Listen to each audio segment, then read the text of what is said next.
From domestic coordinator on Wheel of Fortune back in 1989 to orchestrator of one of the most shocking family annihilations in modern history, Donna Adelson did not just destroy one family, she destroyed two. Welcome to the global phenomenon, Surviving the Survivor. Here's your host, Emmy Award-winning journalist, Joel Waldman. What's up, STS Nation? Welcome to Surviving the Survivor. It is the podcast that brings you the very best guests in all of true crime. Tonight, we are taking a psychological dive into Donna Adelson, so buckle up. It could get scary. It's like a roller coaster ride into horror. She is, I was thinking about this today, in a way, a family annihilator. Now, I know family annihilator is a very specific term, and we can ask our guests about it. But she did manage to basically destroy her own family. She's got one son in prison for murder, and Ruth Markel's eloquent victim impact statement basically said, here's a mom who turned her mother into a murderer. Then you've got a daughter who's under very likely the watchful eye right now of Georgia Cappleman and could be indicted next as a co-conspirator, an indicted co-conspirator. Her husband, Harvey, I don't know what he's doing, just traipsing around Miami, and he also potentially is on the radar of law enforcement. And then another son, Rob, who's estranged and testified in this case. And then you've got a whole other family that was destroyed by this one woman in the Markel family. Dan Markel, of course, the FSU law professor, gunned down in his driveway in Tallahassee back in 2014. His life was taken from him. His kids' lives, never the same. Ruth Markel and Phil Markel not really able to visit with their grandchildren. Shelley Markel loses her brother. So this is all coming really essentially from this one woman. So the question is, how did Donna go from a suburban matriarch to the mastermind behind this complete destruction of two families? Was it conscious planning or a subconscious unraveling? And here to help us break down these psychological questions, the great Darby Fox. She specializes in counseling children. She is a family therapist out of the Connecticut area, a licensed, I believe, clinical social worker. Welcome to Darby Fox. Next up, Dr. Roger Rhodes, who is a psychologist out of Greenville, South Carolina. He always has interesting takes on these sorts of topics. We invited him in. And last, but certainly not least, she is a licensed clinical social worker. She has a master's in it. She's also the master of my life. Her name is Carm, one word. And we are having a mic collapse issue. You can't see it at home, but I now have the mic resting on my desk, propped up, because none of the, I don't know what you call them, none of the mechanisms used to enforce the microphone are working. And this is why I say we have the best guests in a better community, because Georgia Peach gave this to me at the Donna Adelson trial. This is the Fisher-Price equipment that we work with. She gave me a Fisher-Price set, and just to remind me constantly that there's always an issue. And not only is the mic stand not working, but the emblem to the mic stand has fallen off. Carm, my immediate gut reaction was someone got into my studio and was, I don't know, playing around with my mic stand. Do you think I'm being paranoid, Carm? Finally, you're catching my paranoia. I don't know. Finally. But here we are. I am now lowered in my seat in order to speak to everyone on a mic level. The hate mail is coming in that I'm wasting people's time with this at the top of the show. We have been doing the Dan Markel Adelson story for the better part of a month. Tomorrow we are going to pivot off, and then Wednesday we're coming back to you with some witnesses who testified in the trial. So let's get right into it. This is really about how one woman, Donna Adelson, was able to, this is her right here, Donna. She was able to turn this guy, her son, well, herself into a murderer, convicted, this guy into a murderer, convicted, and this woman is now under the watchful eye of the state attorney's office and probably the FBI. And this is Donna in recent days, being handcuffed after the reading of the verdict, being dragged away where she will spend the rest of her life in prison. So it is finally all caught up with her. This is thank you to Annalee Finch for this. STS Nation saying hello here. So Darby, let me ask, let's start with this question.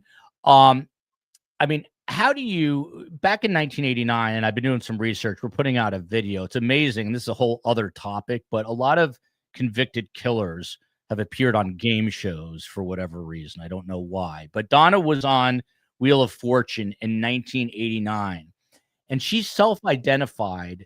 It almost sounds like a joke, but it is 1989, as a domestic coordinator with her Queen's accent. That is how she introduced herself, and she goes along to say that she is the head of the household and is responsible for her son Rob, who's now estranged, her son Charlie, who's now a convicted murderer, her daughter Wendy, who's in the crosshairs of Georgia Cappleman, her husband Harvey, who could be under the crosshairs of law enforcement, and even mentioned that she's in charge of their then dog Sam, who is likely no longer with us since that happened in 1989. How do you go from self-identifying as a domestic coordinator to basically destroying two domesticities? You've got the Markel family and the Adelson family. What was that, some sort of, I don't know, like subliminal precursor that she was offering there? I don't know. I don't think it's the way we see it unravel today. It's not that far a leap that she would give herself a title and claim who she's in charge of and what she's running. That's an early sign of her grandiosity, right? Like, I'm in control. These are all the people that are under me. And so that is a sort of benign because it's a game show, but that is a very early sign of where we're going. And as we start to lose, or she starts to lose some actual domestic control, then we start to see her becoming a little more aberrant and pathological. Dr. Roger Rhodes, Natalie here. So, and by the way, I want to make this show more STS Nation than me for a number of reasons. You guys are a lot smarter, more interesting, and I'm leaning into a mic that is broken because my mic stand is not holding the mic, and it's going to result in unbearable neck pain in the coming days. But please join in. From Natalie Joni, Joeni, or Yoeni, I'm not sure. Raj, it was Wendy. Donna was just being a meddling, controlling mom to help Wendy. This is all on Wendy. What grown woman brings her marriage issues to their parents? I'd probably do that. This is Wendy. What do you think of that, Raj? I mean, I don't agree with that at all. You do or don't? I want to go with the first statement, which is grandiosity. Okay. Now imagine, Joel, if you're listening to a record, CD, a tape, whatever you want to think about, and you're listening to the music and it's nice and everything's going, sounds wonderful. At, let's say, 7 on the dial. What would it sound like at 9 or 10? And the answer would be noise. Beautiful music turned up turns to noise. That's what you're seeing here. What you had is a person who was, doing well at grandiosity at 7, came into this situation, turned the grandiosity up to 9 or 10, and things went bad.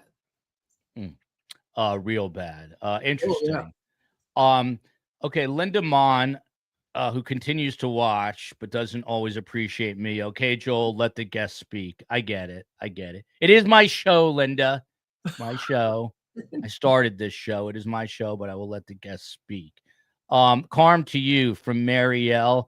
By the way, Carm wants it to be known she was only given. I did call Carm at 4:30, but she was taking, as she says, a siesta, and she didn't have proper time. By the time she awakened from her beauty sleep, that's what happens at 86. I take naps, and I'm 30 years younger, but she just wants everyone to know she had no real time to prepare tonight.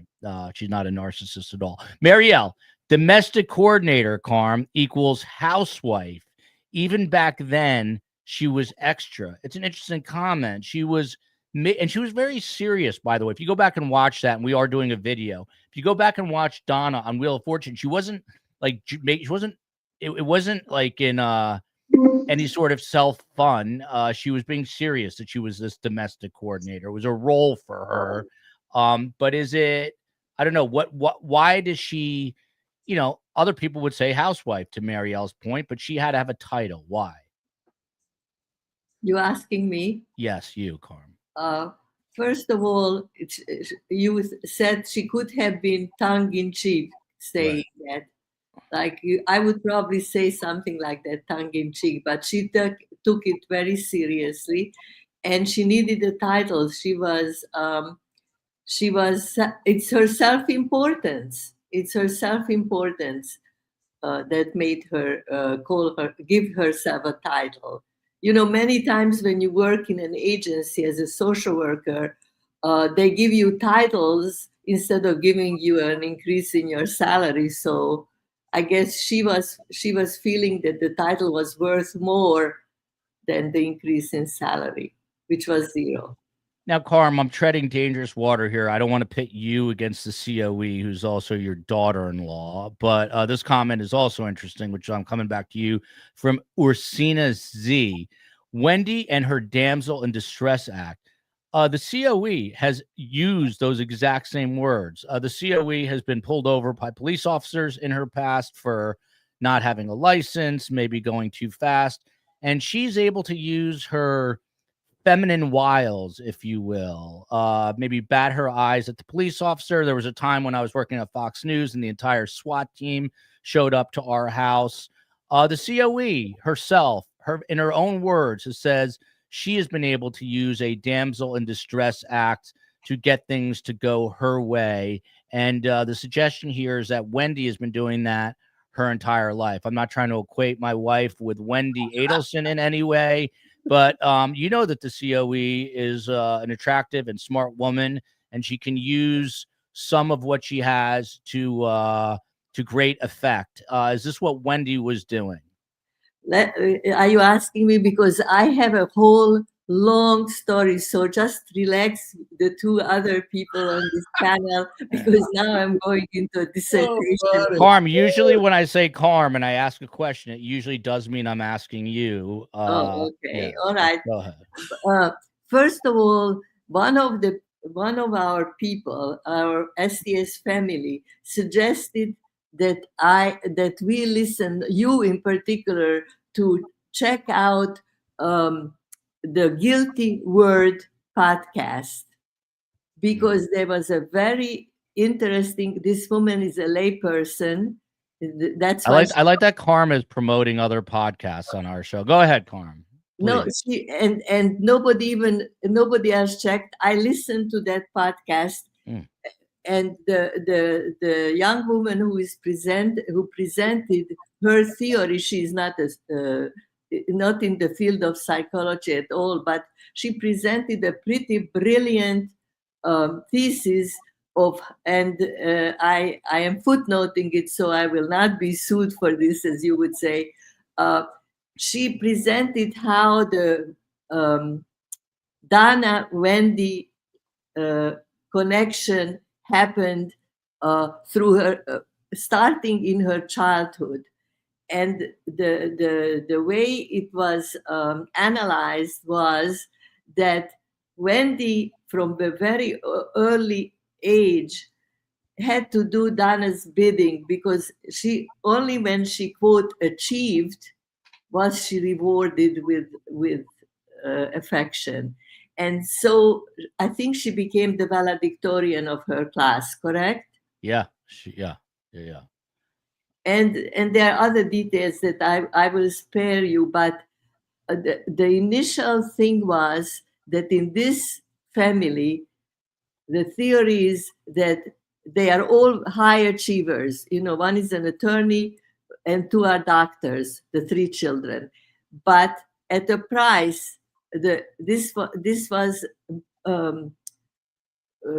they were trained for this from early on by withholding or giving love as you achieved.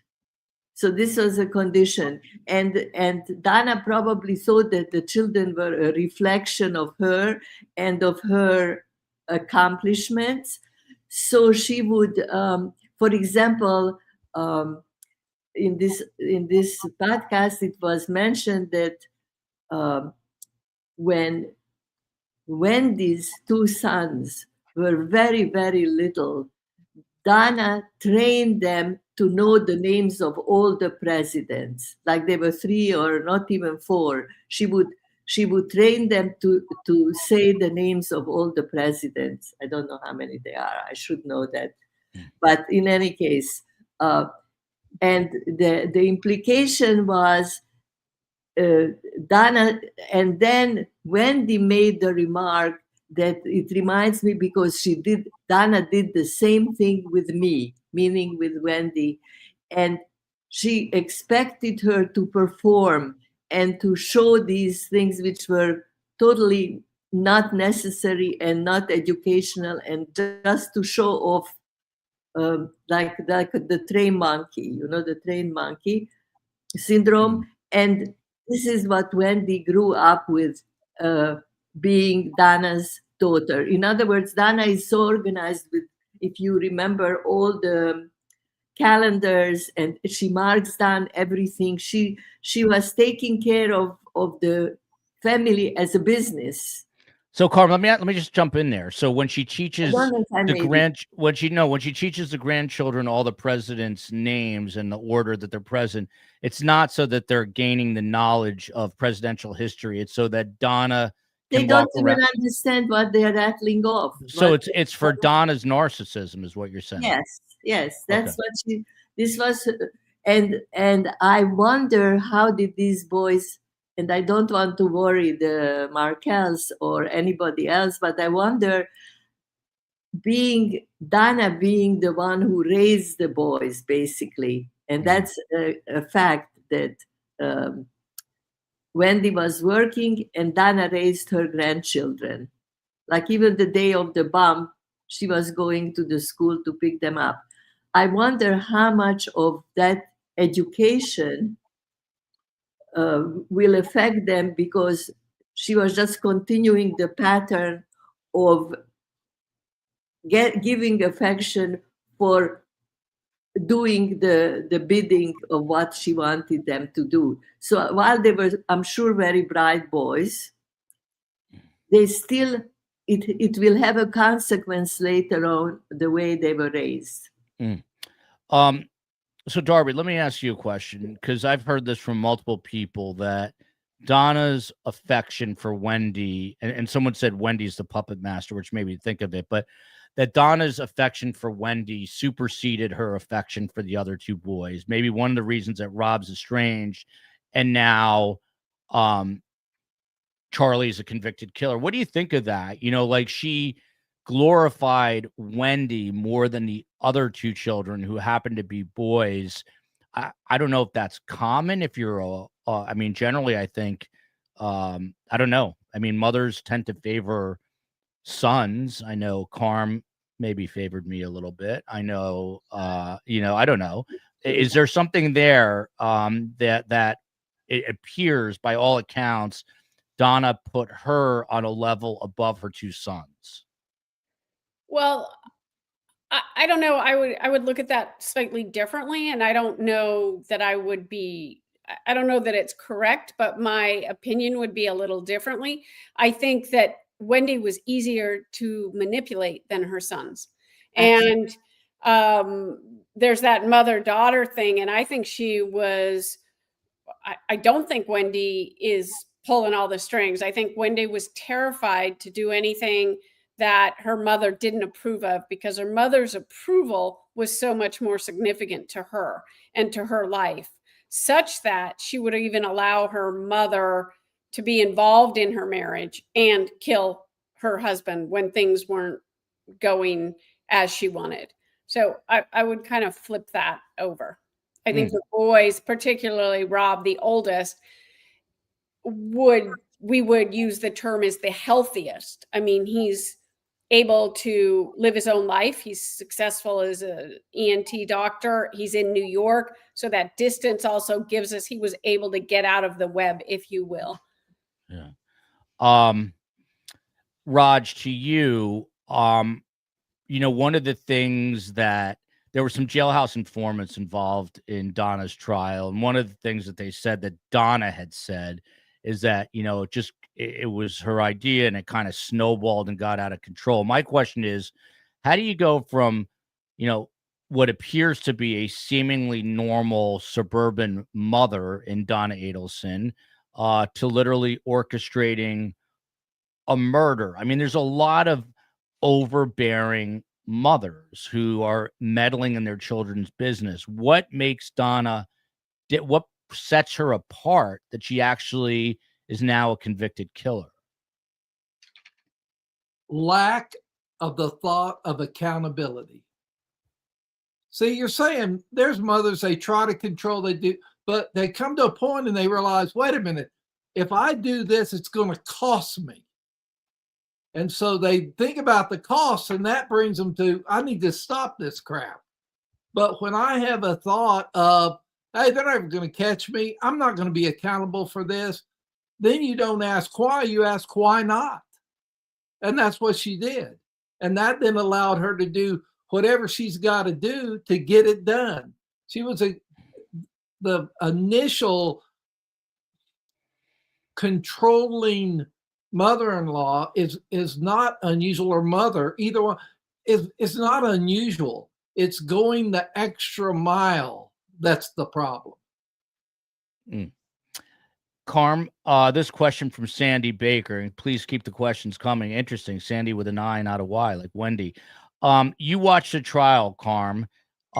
When Wendy took the stand, it was a very tense moment in the courtroom because Donna's making eye contact at Wendy. Wendy's doing everything in her power to not look at her mother, even physically turning her chair towards the jury box. What do you think's going on, not just with the body language, but with the relationship now? Like, what is the result? Her mother is a convicted killer. What is Donna's thought towards Wendy? What's Wendy's thought toward her mother? Well, can I backpedal a little bit before I answer it? Yes, please. Okay. I think take the 3 children that Donna had. The first one, we are singing, songs that he was a hero. At first, she intimidated him enough that he broke up with the present wife before marrying her. He wanted to marry her. He was in love with her. And because Donna pressured, he broke up with her, married somebody else that the mother approved of. And then somehow grew a backbone and divorced that other woman that he didn't love and married the woman that he loved. So kind of in the process, he developed a backbone. Charlie, the way she dealt with Donna was absolutely bragging to him and showing to him what a fantastic guy he is, what he can do, not having any normal relationships. Maybe Donna lived through him vicariously because she had like a straight marriage with one guy. And here is this son who tells her everything wild that he's doing. And then it comes to Wendy. And it's not uncommon. Now I'm answering the question. It's not uncommon for somebody who has a very strong opponent, like Donna is a strong mother. And Wendy developed earlier on the skill of paying the demoiselle in distress the weak person, the person who cannot handle anything on her own. It was almost like, if you pay really helpless, you have to be protected, but because that would appeal to Donna, but rather than attacked. Yeah. You two psychologists better let me know if it makes sense. Well, Raj, that's interesting. So Bree's in the chat a long time here. She says, I don't think Wendy any longer vies for Donna's approval. And then you've got the following comment, interesting, from Allison Adams. Rob said that during his testimony that their mom was noticeably angry when the children didn't do what Donna wanted, and that everything was fine as long as the kids went along with her ideas. So she literally had this sort of edict out there that the kids knew about. You either agree with mom or your life's going to be miserable. Your thoughts on that, and whether or not you believe that Wendy has now unclawed the grasp that her mom had on her. But she dealt with Donna's strength and almost, I use the term brutality loosely, with her mother's forcefulness by playing the little meek person. But that was a manipulation. That was a way that she got around her mother and used her mother. She definitely used her mother back by setting her mother up.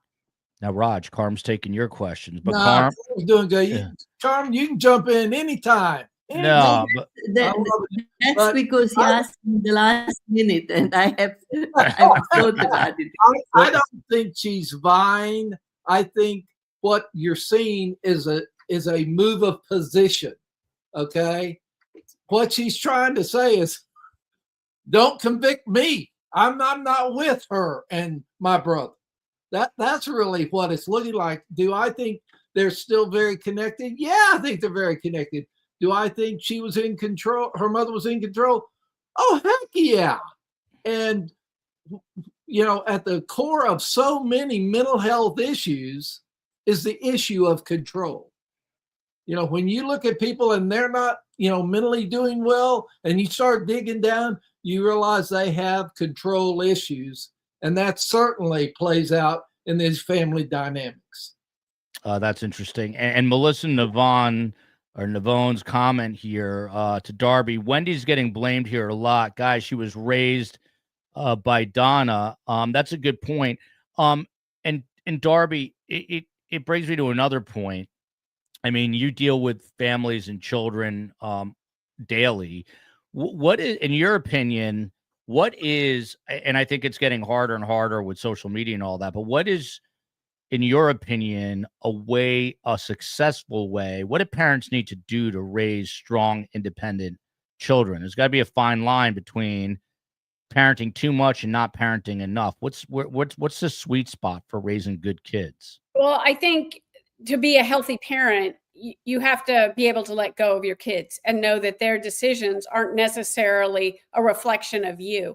And that's hard to do, right? Donna wasn't able to do that. Donna had a very clear script of what of how her children would reflect positively on herself. So if you want to raise healthy kids, you really have to do whatever work you need so that as they begin from adolescence into early adulthood, that you're okay with them. A term we use is differentiating, like they are able to separate themselves from you. Hey, I'm going to jump in here a little bit. Please. I'm going to bring in the 60s. There was an old song called Teach Your Children Well by Crosby, Stills. And that, yeah. There's what the job of a parent to do. Yeah. Teach and not control. And there's where we're seeing the line. There's a big difference between teaching children to make independent and healthy decisions and basically controlling them out of fear and power.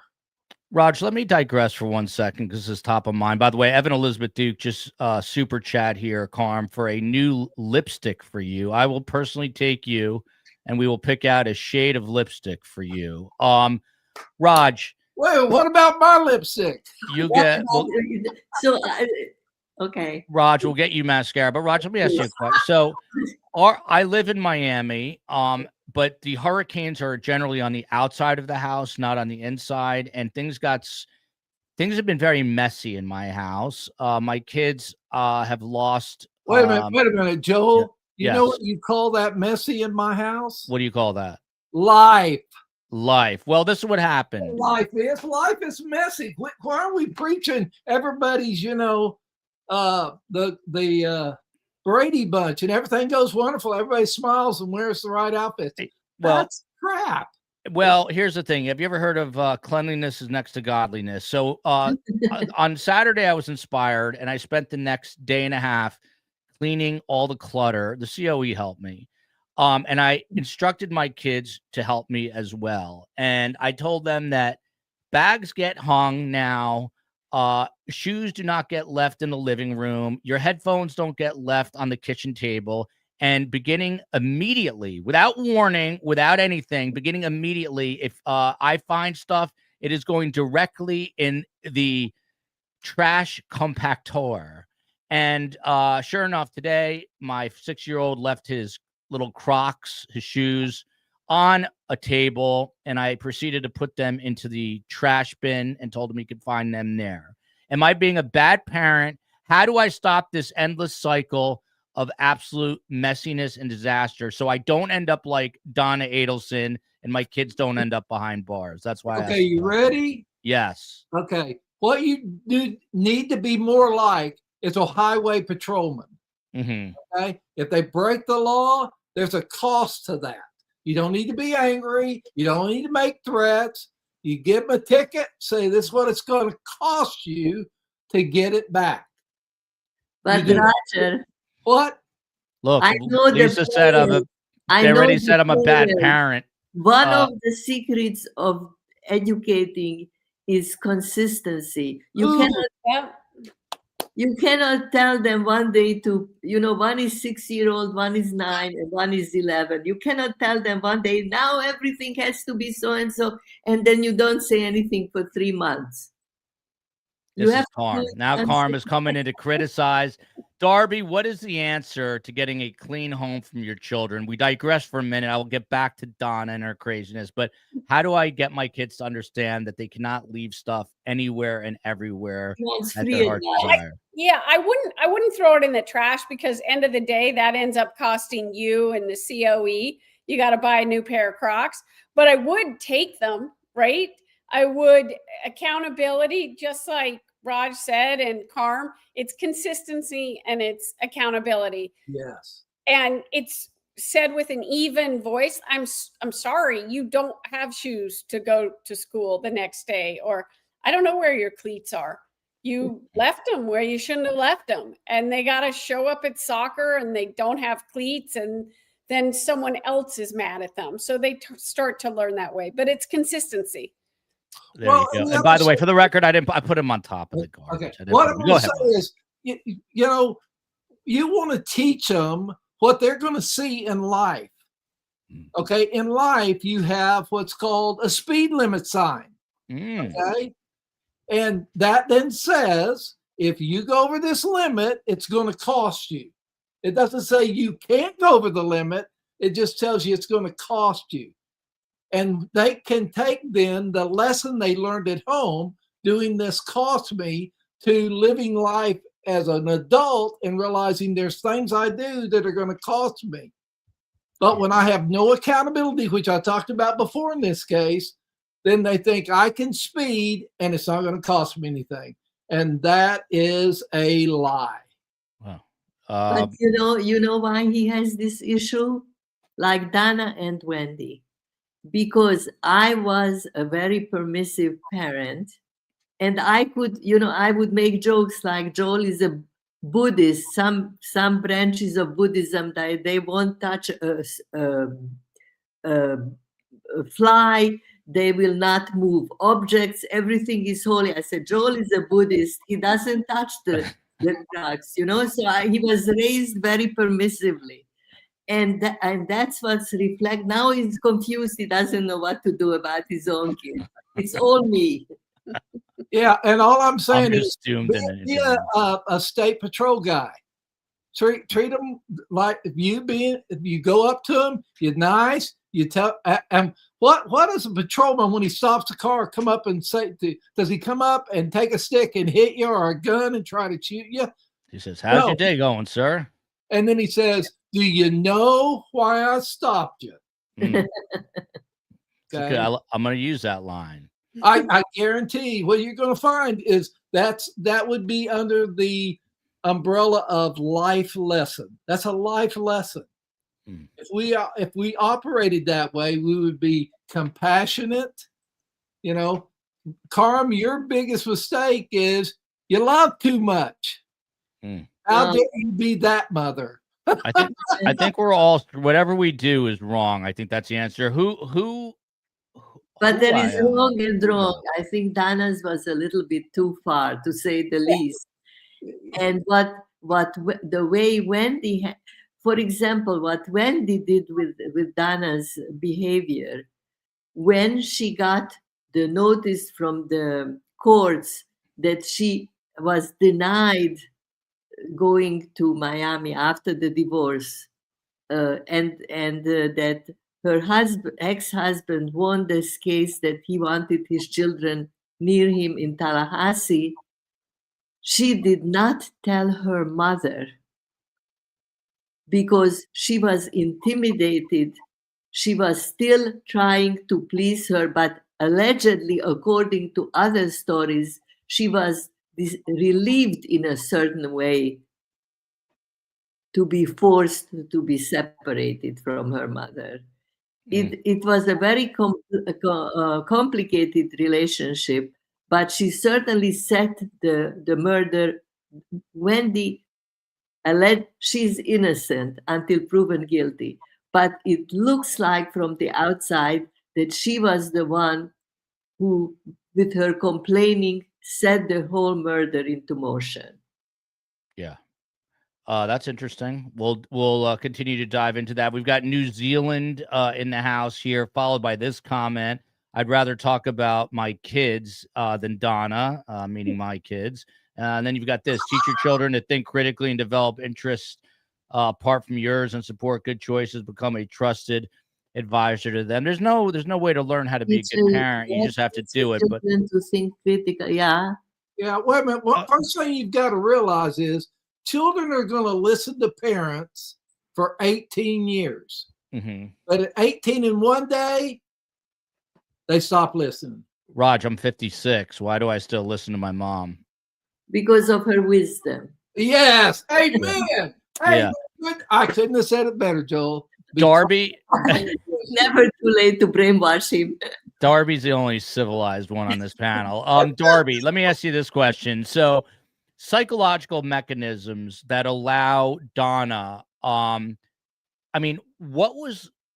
guess it was what was not going on in her brain. I mean, you heard these jailhouse informants say that basically in her mind, she feels like it was something that just ended up going too far, meaning the murder. But why isn't there some sort of speed trap, to use Raj's speed limit analogy? Why isn't there some sort of speed trap mentally for her to realize that not only am I going to destroy my son, Charlie, turn him into a murderer, not only am I going to destroy my life, I'm going to destroy Dan Markel's life. I'm going to destroy his parents' life, his sister's life. Why did none of this ever seem to cross her mind in the planning and the commission of this crime that she's now convicted of? Like, why was there no self-awareness? Because her needs for control and absolute autonomy over this family were greater than anything else. There's no altruistic thoughts about, Charlie Markel's family or sister. It never would even enter her mind. Which is pretty common with someone who can execute any kind of crimes like this. She's completely about her own needs and her own sense of control. She doesn't, there's no stop. There's no anything that says, wait a minute, let me think about this. Yeah, that would take accountability thinking. Right. That's what you got there. I'm not who me? No, I have the right to do whatever I believe is right. Hey, Raj, do you think, because we were discussing, we had former inmates on, it was a great show the other night. Do you believe that there's going to be a time when she's in prison between now and the end of her existence on this earth where she does take accountability, where she says, maybe I was too controlling and I did a horrible thing here? Is she ever going to have that self-recognition? I doubt it, unless it gets her some leverage. She's a power thinker. She's looking at all the angles. She didn't expect to get convicted. Now she's convicted. Okay. Do I think she's going to do a mea culpa? No, that's not her style. Do I think prison will change that? No, I think she'll try to corral the inmates. That would be more what I believe her style is. She's a controller when she was out of prison. I believe she's going to be a controller in prison until she's gone. Yeah. Someone always makes me feel better. The TV was about $5. Says I put my kids' dirty dishes in their bed. I didn't even think of that, but I probably won't. That's maybe a bridge too far. I don't know. It's not a bad idea. Did you put Joel's dirty dishes on his bed? No, I washed them for him. I told you I was like permissive. Everyone yells at me. I have tell me the difference between permissive and loving. I'm struggling there. You can be permissive without loving, but I don't think maybe you cannot be loving, just loving and not melt down at certain times. Okay. So you're a meltdowner. Yeah, I'm a meltdowner with my kids. Okay. Darby, what about this? Is there such a thing as a perfect parent, Darby? No, I mean, there's not a perfect parent. It's very hard to do. Each kid challenges you differently. You can't use the same exact skill set on each kid. It's always changing. But I do think one thing Raj said that's really important is in raising kids, our goal is to teach and to model so that they then can be accountable adults. And sometimes we kind of think, are they to be a reflection of me, or are they living out the dreams I wasn't able to accomplish? And that kind of confuses what our goal is in raising kids sometimes, which makes it a little hard. But I do say that love is not necessarily connected, and good parenting isn't always connected with yes, which is sometimes very hard. Yeah, it is. Jen and Ken here.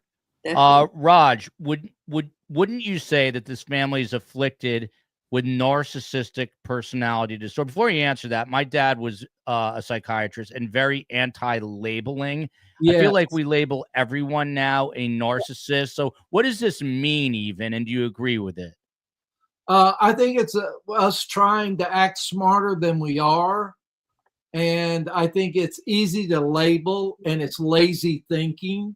I think what got here is a family out of control, and a lesson for us all to understand the limits and honor the limits and do the best we got. That's the healthy family. Honey's Maid letting me know with a super chat that toddlers do not stand up for the first time and run a marathon. My kid better come in first place. He better run under 2:20 like the Kenyans run, or he's in trouble. Give the poor kids time to practice a bit more when teaching them new skills. Yes, the problem is I have one toddler and an 11 and a 9-year-old. So they're not really toddlers, but they're learning, and they're all really good kids. I will just continue to throw their things out if they don't behave. Somebody once told me, I said, how can you tell if you raised a child okay? What would be one of the indicators? And they said one of the indicators will be what kind of a parent they will be when it's their turn. Yeah, what kind of adult are they? Yes. Yeah. My thought would be you're a good parent if your kid grows up and you like them. Yeah, because I think there's people that are raising kids that they don't like. Yeah. By the way, I like the community here, STS. Like I said, I just took the COE to see Adam Sandler. He said he booked a 40-night tour because he has 2 kids and a wife and needed to get away. I'm just looking for my next trial. I'm not saying it's because I need to get away at all, but I'm just but I do want to include all of you, survivingthesurvivor@gmail. Let me know what the next trial. We're thinking of doing the au pair trial coming up in the Virginia, DC area. Let us know if that's something you're interested in. Wait a minute. Raj, just an interesting question. What about Cohasset? Oh, Cohasset, that's another one. That's the Brian Walsh trial. My daughter lives in Cohasset. Maybe Cohasset. We might have to bring, maybe we'll do that.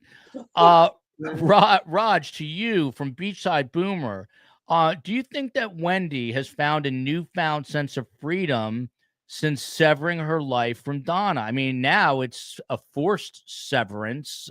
She's severed, whether she wants to be or not. But is there some sort of liberty for Donna now that her mother is going to prison? No, you mean for Wendy, right? From Donna, because she can't control. I mean, maybe she can from prison. I don't know. You deal with prisoners. What do you think? Let me help you with this, Joel. If you step in mud and you walk a couple of steps, you still got mud on your shoes. Yeah. Okay? The mud is Donna. Wendy stepped in Donna's life, being controlled by Donna. She's not walking away and having Donna not be a part. Donna's always going to be a part of Wendy's life and what's going on with her, no matter where she's located. Carm, this is a very, very interesting comment up your alley, Carm, from Ingrid Wentz. I think Wendy was indirectly trying to punish Donna since she was the one that chose Dan for Wendy. Mommy couldn't fix this problem, and Wendy took every chance to let her know she failed her daughter. That's fascinating. And I tend to agree with this. This is brilliantissimo. What do you think? I think it's a very good analysis that, the pent-up resentment is a very unpleasant thing. And I am positive from many clues that, there are so many true crime podcasters analyzing this family. And you could ask why, because of the dynamics of the whole thing. And definitely, there is resentment on Wendy's side, no question. There is love and resentment, but a very strong resentment because her mother picked this guy off a dating site for her. And she wrote in her creative writing course, she says, I wasn't in love, but I thought, she writes as if it were a third person, like fiction. But she says she wasn't in love, but she knew he would make a very good father, and she chose him. Here she is in her 20s, and she's settling for a loveless marriage. That really hurt me personally for her. I was sad about that. But I think definitely she resented her mother. Definitely. She resented her. She used her. She manipulated her mother. And she set up her mother. I really believe that she's the one who set up her mother. Carm, can you let Raj and Darby and the rest of the world know about didn't you just get a fortune cookie and the fortune cookie? I have the fortune cookie. Can you please? Right, there we go, Carm. This is an important. Carm, read this fortune, and I would like to have you get it tattooed in reverse on your forehead so you can read it in the mirror. 1 second. It's in between the pages. I didn't throw it out. I know for a fact I didn't throw it out. Everyone, I will be looking for it while you guys do. All right, Carm, you look for the fortune cookie while I ask Darby. So Darby, but I can tell you, not to keep you in suspense, I can tell you what the fortune cookie said.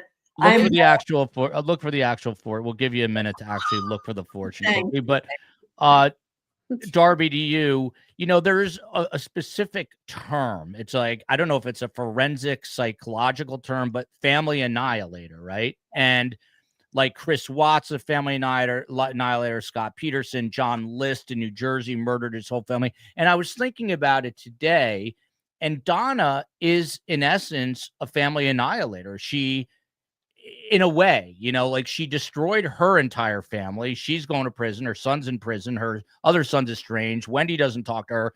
The husband is just prancing around aimlessly. And then you've got Dan Markel murdered, and his parents unable to visit their grandchildren. I mean, she basically destroyed two families at once. I guess technically she's not a family annihilator, but it's just essentially what she did, right? Twice. Well, I think it is essentially what she did, but I think it's a little different than what we would see as a family annihilator setting out to do, right? Because typically they're part of it. So they kill the family, then they kill themselves, or they are somehow connected to all of it. Where while she annihilated her family, she still remains a little distant from that, particularly in her mind. The courts have said, no, you're guilty. But she, in her mind, sort of sees that she had to do what she did, and she took it all upon her hands because nobody else, quite frankly, was competent in her family, which is a little different than what you typically consider a annihilator in a psychological perspective. I wouldn't say annihilator. I would say family controller. Yeah. This is control. Yeah. Yes. I 100% agree. But judging by the results, she's a family destroyer. Yeah. Yes. Oh, look at Carm coming in with another adjective. But Darby, let me ask you the same question. Oh, Carm, can you read it, please? I did not throw it out because I thought it was so. Carm, this is going to be recorded now for history. Please read that aloud. This is Carm's most recent fortune cookie. So 3 days ago, I felt like Chinese food. I ordered, they delivered. I opened the fortune cookie and it said, "Restrain yourself from intruding into others' businesses." And I didn't throw it out. I'm keeping it. Carm, I will pay. I will pay for the tattoo artist to put that in backwards. So when you look in the mirror on your forehead, you'll be like Charlie Manson. You have a tattooed forehead. Okay. Carm, send me the fortune cookie. I need it too. Yeah. What? Raj says he needs the same fortune, but you definitely need it, Carm. She did nothing wrong. Or so she says. Carm, people listen to this and then you start whispering the comments to yourself and they have no idea what's going on, including me. But let me ask you a question, Carm. You watch this trial gavel to gavel. One of the things we find out is that Donna had Dan's license plate number. Forget the planners. I mean, the planners are insane in themselves. That's like, a study in maniacal behavior, OCD. But she had these crazy planners, but she has Dan's license plate number. What does that tell you, among other things that you want to use as examples, about her mindset, Carm? Well, she would have, if in another time, another place, she could have been running a big corporation because she was in control of all the details of everything in her ledgers. How did she know in her 2014 ledger, they found in the back the license plate of her ex-son-in-law, Dan Markel? Why was it there? How did it get there? Who gave her the number? But what does it tell you on a larger scale? Is that all control? Like this planner that she has, is that all control? Let me tell you something, but you don't understand. Like when I read about me being controlling and we joke about it, there are degrees and degrees of it. Okay, that's the story. It's all like Roger said. If you play a record at 7, it's beautiful music. If you play it at 8, it's already doesn't sound right. You play it at 12 that Donna played, it's just noise.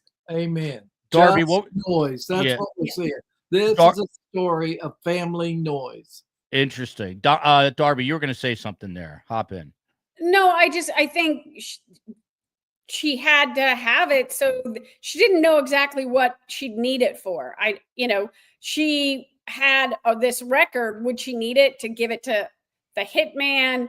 Would she need to have him followed to find out if he was doing something with someone else, or perhaps something with the kids that she could get? I mean, I don't think she got it saying this is exactly what I'm going to do, but I do think she took it down saying nothing will get by me. By the way, this is, I don't want to spread disinformation. This is out there in the quote unquote rumor mill that and I'll bring up this comment. If Wendy's current boyfriend adopts the boys, will Wendy create a legal handover? So there's talk out there that she's got a boyfriend whose last name I believe is Estrada, like Eric Estrada from Chips, the TV show. Anyway, Darby, the bigger question is here. This would be like a Donna move. Like they want anyone but the Markels to take possession of these kids if Wendy was to be indicted. Is this going to be some kind of learned behavior if this happens? If Wendy has her boyfriend legally adopt the kids to keep them from the Markels, is this a tactic that you believe she would have learned or been advised of from someone like Donna? Because it's really low if it's true. Yeah, I mean, it's part of the game, right?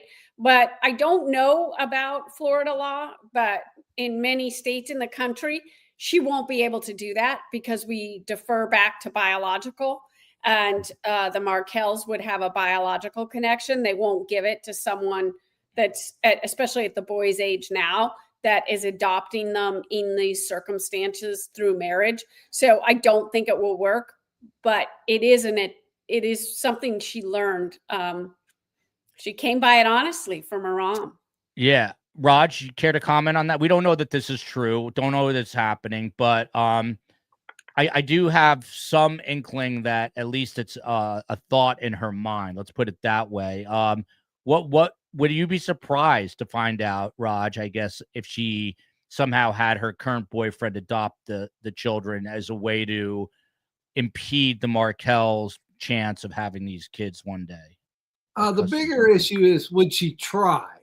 Yeah, she'll try anything. A lot of vengeful, nasty feelings involved in here. But I love what's already been said, which is family and blood take the first shot. So, first of all, it's not in Florida. It's not in Florida. She's not living in Florida. I live in Florida. Lord help. Where does she live right now?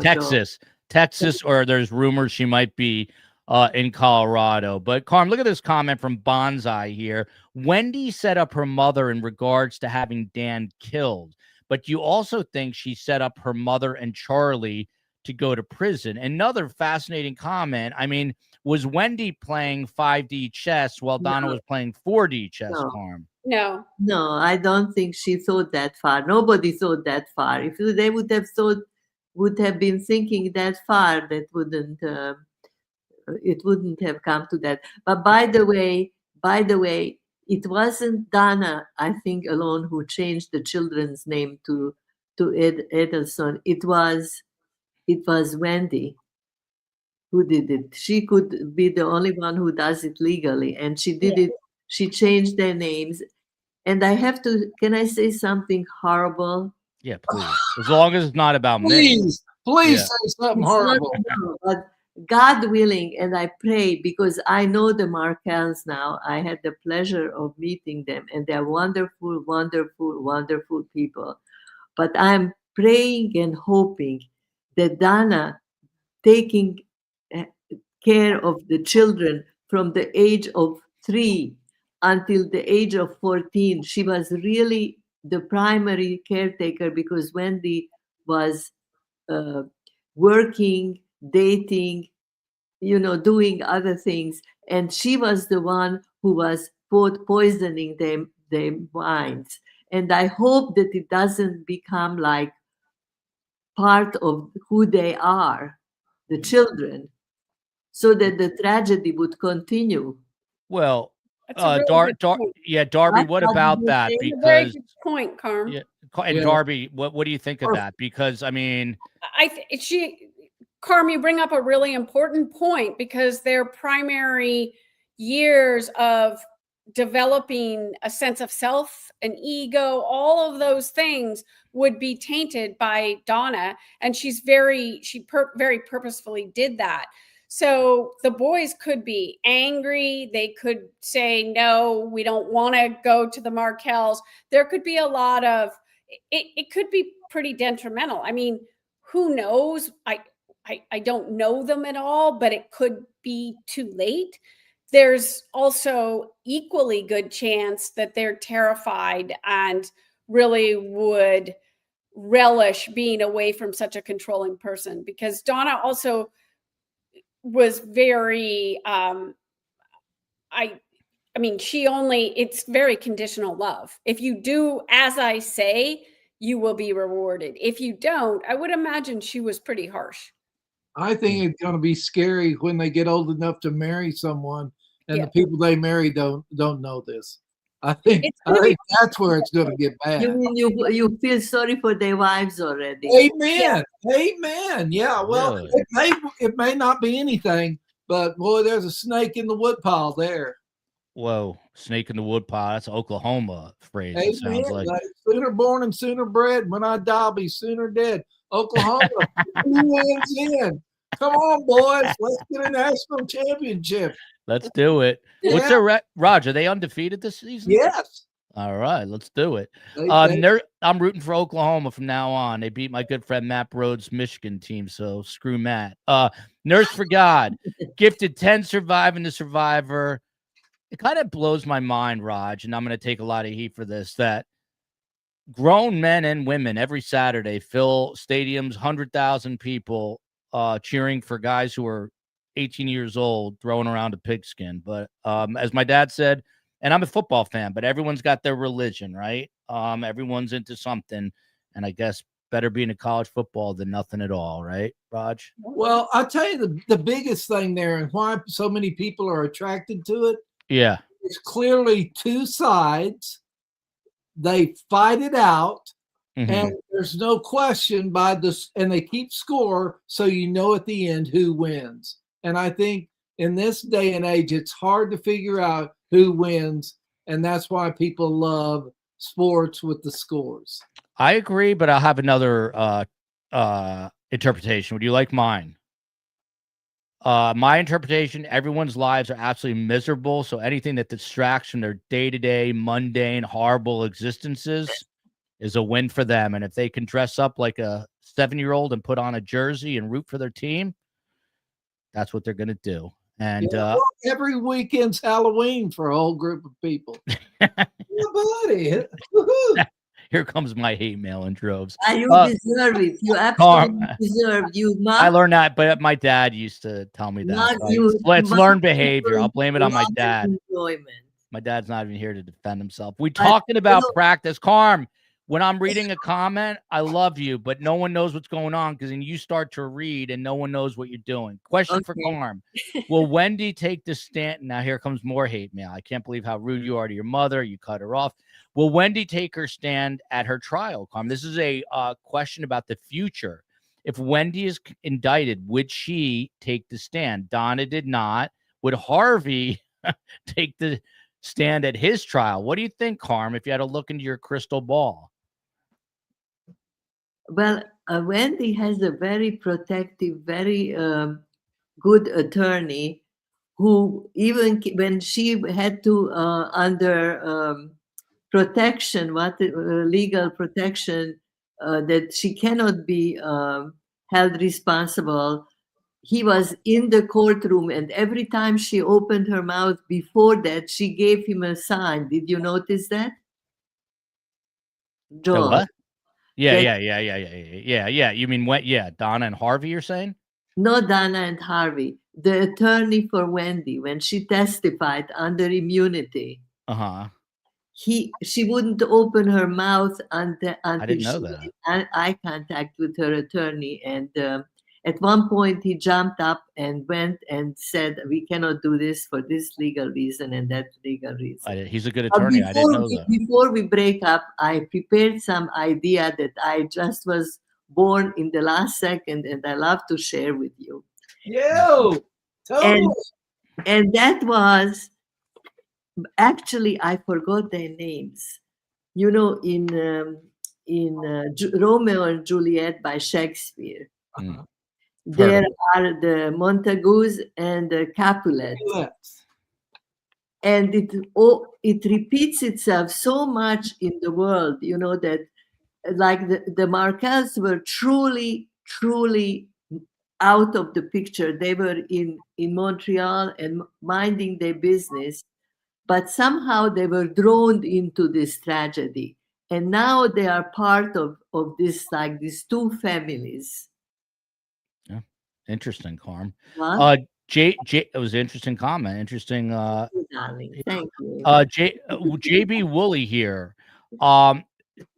Darby, this is in your wheelhouse. We'll go like 10 more minutes, what I'm trying to say, then we'll get final thoughts. I sense that Donna has always been jealous of Wendy, Darby, therefore creating almost a competitively controlling rapport. This is fascinating. Before you answer that, look at this. Someone says Eagles, that's the football team, not the band. And then look at this. Yeah. My religion is STS. Amy Marta, email us. I'll have the COE send you some swag for that comment. Everyone's religion should be STS twice on Sunday. You should wear STS jerseys instead of Oklahoma Sooners. Whoa. But I am rooting for Rogers Sooners. Blasphemy. Well, don't say that. That's blasphemy. Darby, is there something? Yes, but man, when I was little bitty, I was in Oklahoma. Yeah. I'm rooting for your Sooners, Rod. Okay, good. Darby, you think there's anything to that there was some kind of jealousy? Are parents jealous of their children at times? So I'm going to answer that in two questions. Yes, parents can be quite jealous of their children. I don't think Donna was jealous of Wendy. I think she really is controlled. And I think Wendy is in a very interesting dichotomy between pleasing her mom and realizing now how it can be pretty harmful in her current life.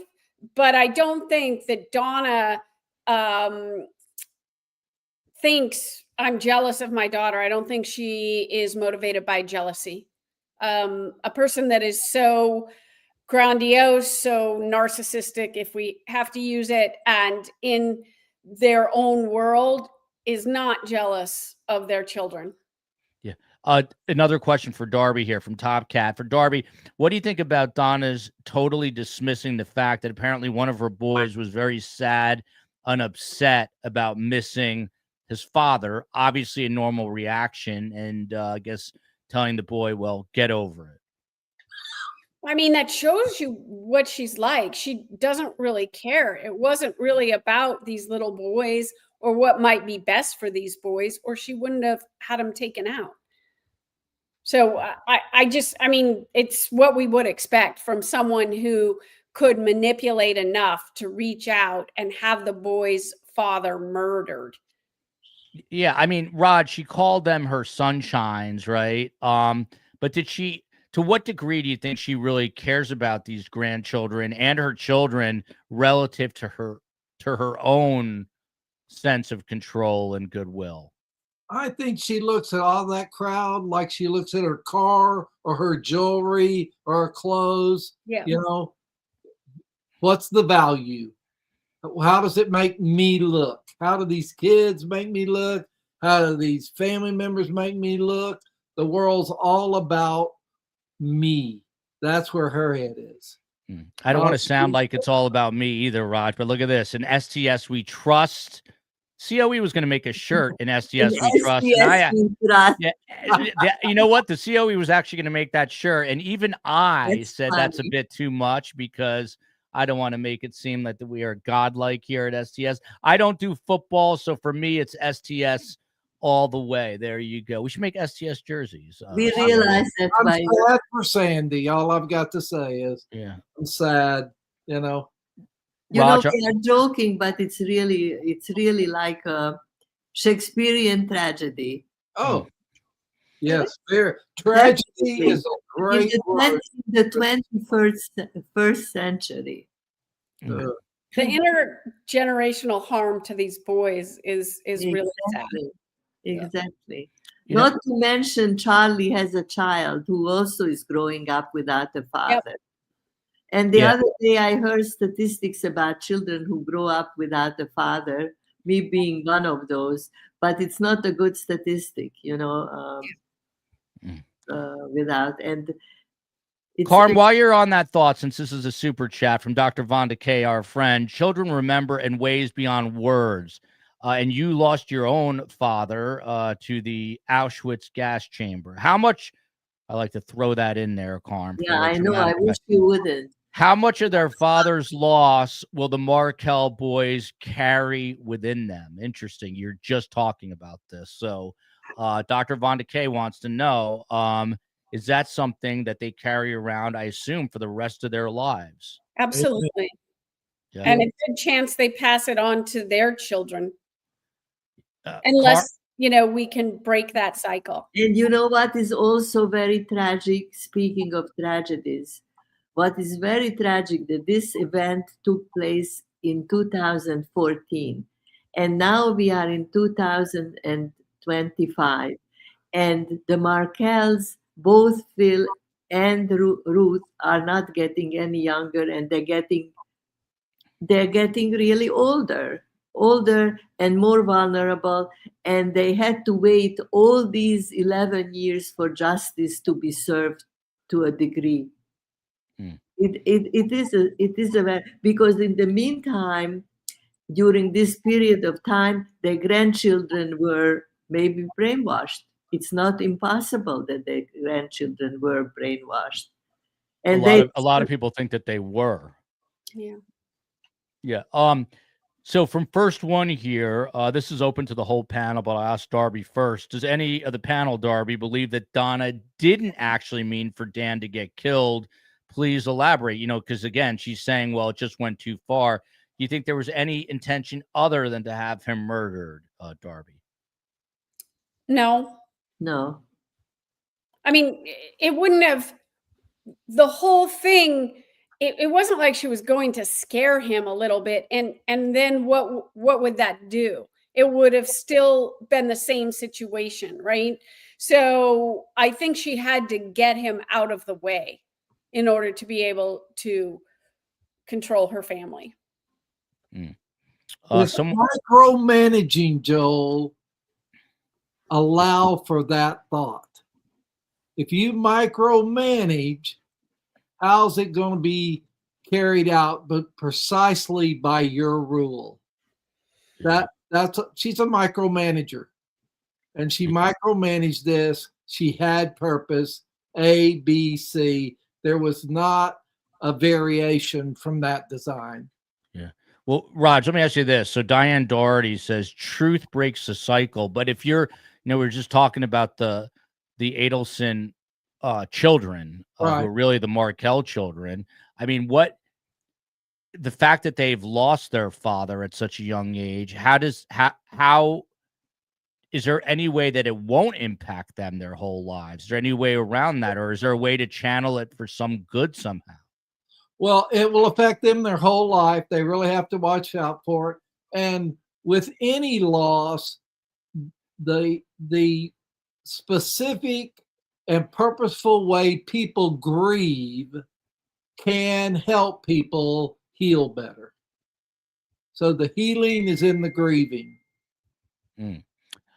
Carm had a specific question here, and then we'll get some final thoughts. But her attempt to flee Vietnam, Donna going on a one-way ticket via Dubai to Vietnam, does that reveal some sort of guilt, consciousness of guilt, some kind of fear? Or is it just simply a sense of superiority that she would get away with it? What do you think that was all about? I think in character with who she is, I mean, the thing that she openly inquired from her friends, that she made all these moves of renting a place in Vietnam, that I think she was like clueless to the fact that maybe she will be caught. I don't think she thought of that. I don't think she thought of that. Pardon me? I agree. I agree too. Yeah.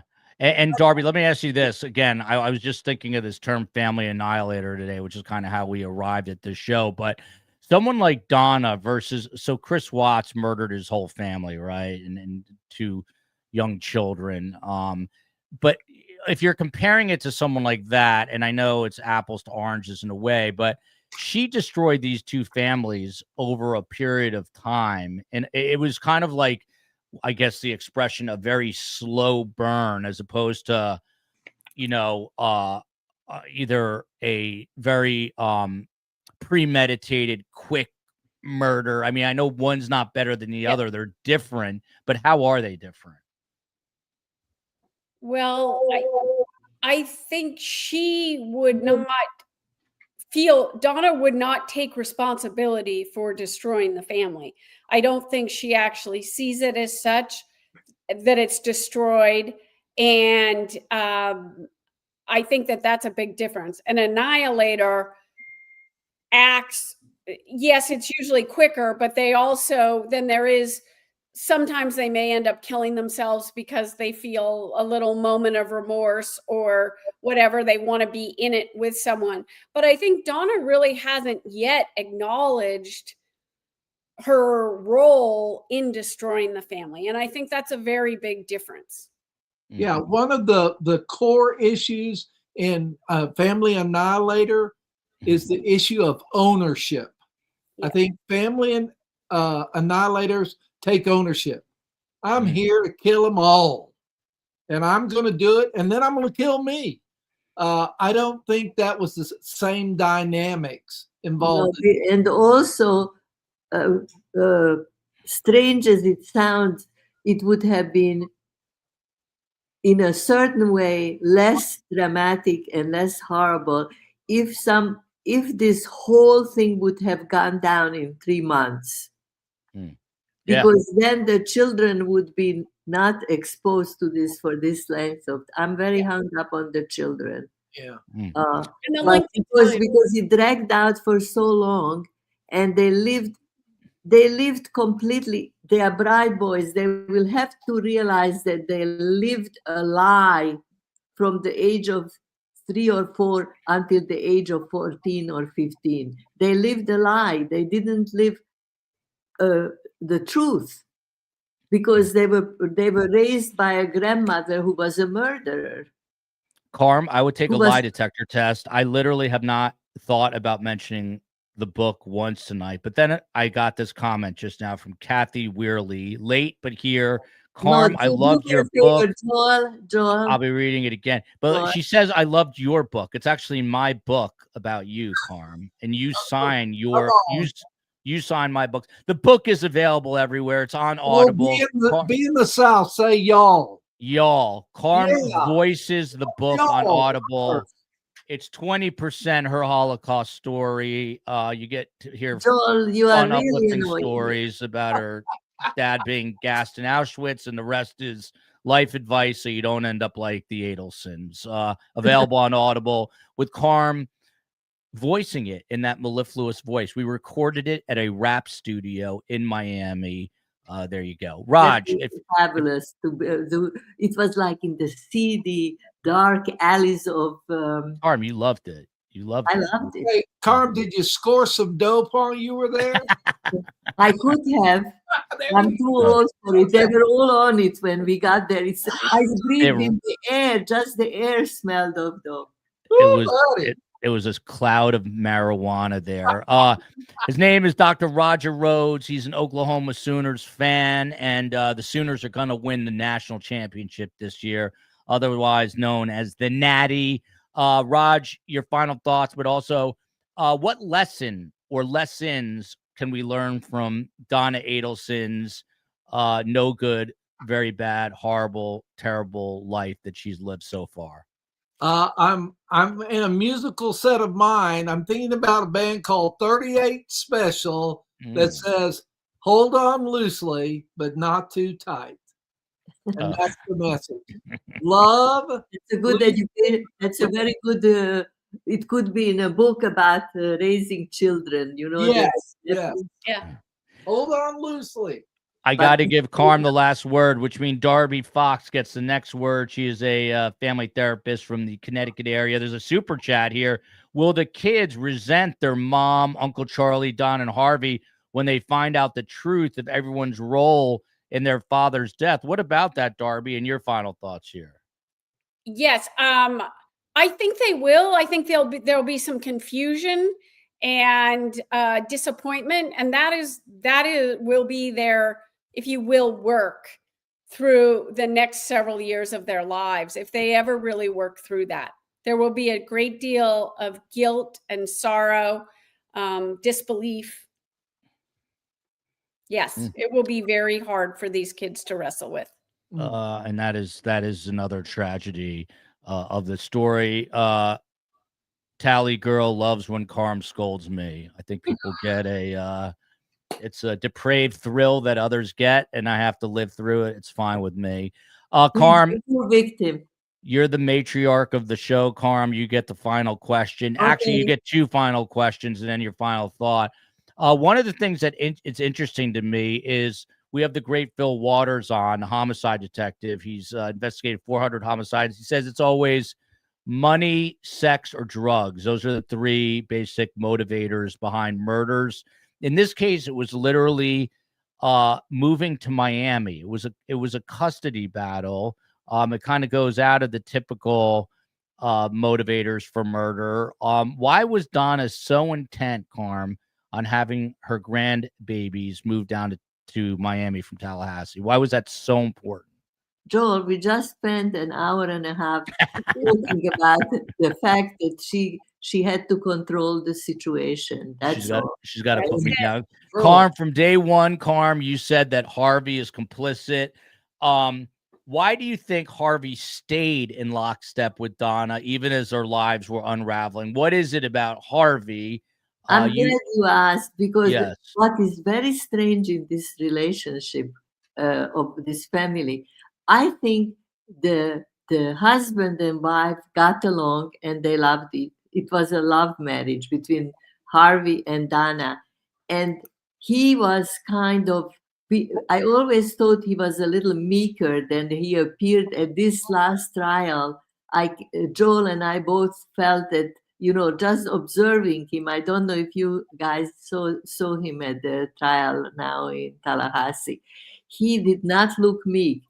He looked pretty determined and strong, and managed the whole unfortunate for him situation.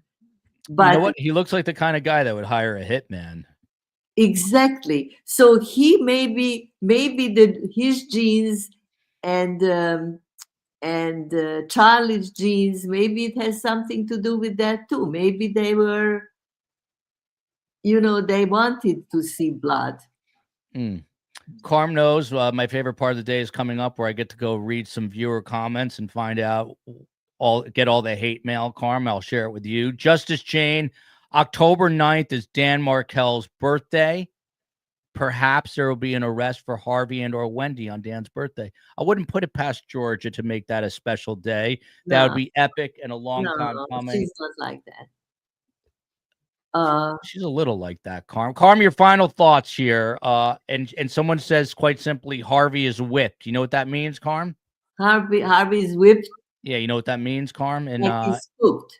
Yeah, we're correct. Harvey is Carm. You're the matriarch. You're the one that if I don't give a final thought to, I will get some hate mail saying, why did you not give your mother a final thought? So Carm, this is your final thought. Try to make it brief because we are trying to wrap, Carm. Okay. I am going to live by restrain yourself from intruding into others' businesses. I love it. Amen.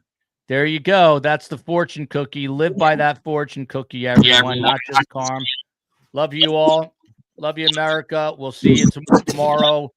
I think we're diving back into the Kentucky Sheriff tomorrow. Wednesday, we've got some witnesses from the Donna Adelson trial. Who will they be? You got to stick around. Follow me on Twitter at PodcastSDS, on Instagram at Surviving the Survivor. Go Sooners. Go Okies. Let's do this, baby.